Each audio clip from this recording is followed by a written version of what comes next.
All right, let's go to the bold prediction before we get to the conference champions in the East and the West. Bold predictions from all of us here. Starting with Kyle. Phoenix will have the best offense in the league, and Orlando is the number 3 seed in the conference and wins a playoffs series.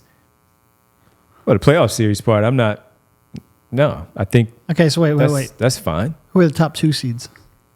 The Celtics and Knicks. Okay. Yeah.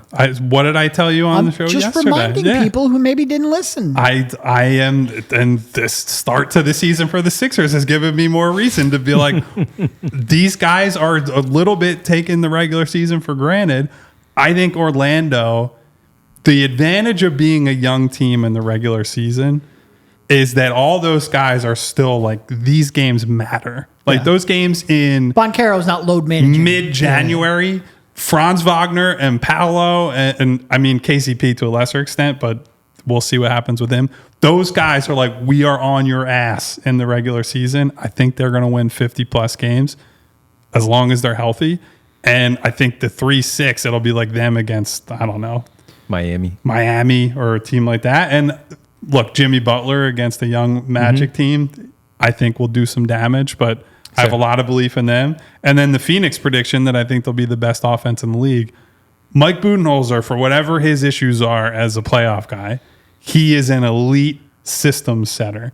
And he now has the opportunity to create a system and start the year with whatever you think of Bradley Beal, and I don't like him even a little bit, Kevin Durant and Devin Booker to start the year. I think that their shot profiles will change just enough that they'll get up more threes.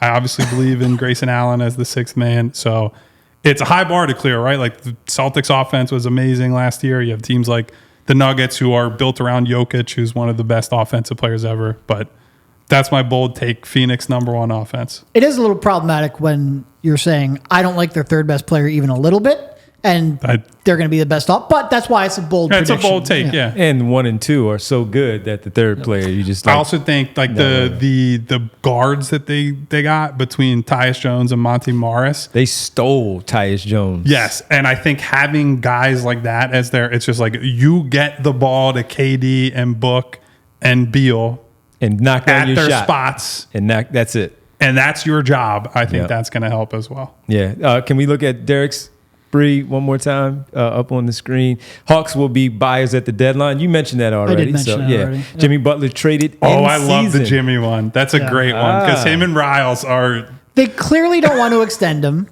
They're going nowhere as a team.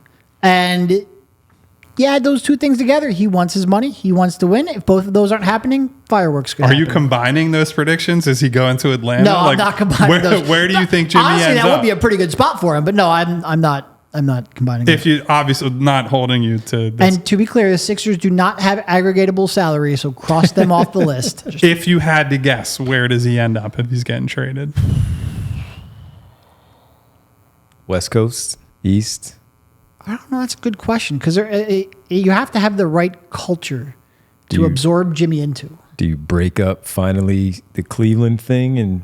I mean, Cleveland would make a natural mix him in there trade partner, I think. Right. For who? Garland? They don't have... That's it. Like, because Jared Allen's the guy they probably need to trade at some point, but that Bam and Jared Allen is much worse than Mobley and Jared Allen. That's also part of the problem with Jimmy is he's a little, peculiar of Here's a 3-team trade. Jimmy Butler to Cleveland, Jared Allen to New Orleans, Ingram to the Heat. Good work. Would they want that contract, or I don't know. Would they want the contract that Ingram is going to want? I don't know. I'm trying to figure out a way the Cleveland thing could work. Well, he has 1 year left. I mean, this is his final year on the deal, right, Ingram? Yeah. Okay, so they'll clear up some space and bring somebody else. Well, but presumably, if you're going to trade that, you want to keep Ingram around long term, right? But the contract he wants is apparently ungodly. Yeah, so I don't know. It's tough. Maybe. Is there a way for the Lakers to trade for Jimmy Butler just so we can do the whole... Is that the Zach LaVine location for the Lakers? Or Jimmy back to Chicago. They are desperate. They are desperate. Very. Lakers have been linked to everyone. Yeah. Mine was just Clippers don't make the playoffs. I don't know that's all that... I was going to say, at this point, I don't even know if it's bold anymore. Yeah. You like a week ago, that would have been like... Yeah. All right, my bad. I'll adjust. No, it. you're good. I'll adjust Chris it. Paul, I like the Chris Paul one. Yeah, because last year he just over 6 assists, and a lot of times as a backup. And now I think the league leader was Halliburton at 10.8. He wasn't even fully at 11. Victor Wembanyama was probably going to get him 6 alone. And then you just factor in, can he get 4 or 5 more assists, and he play enough minutes to qualify for it?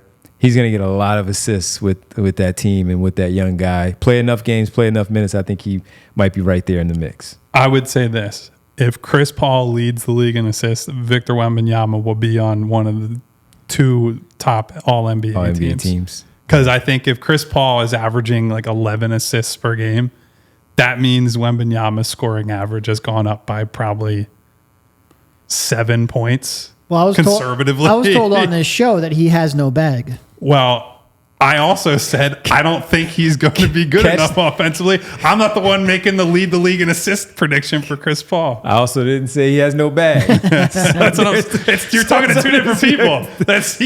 Devon is completely within his right to make those predictions. He's going to get a lot of assists with that guy. Yes, he will.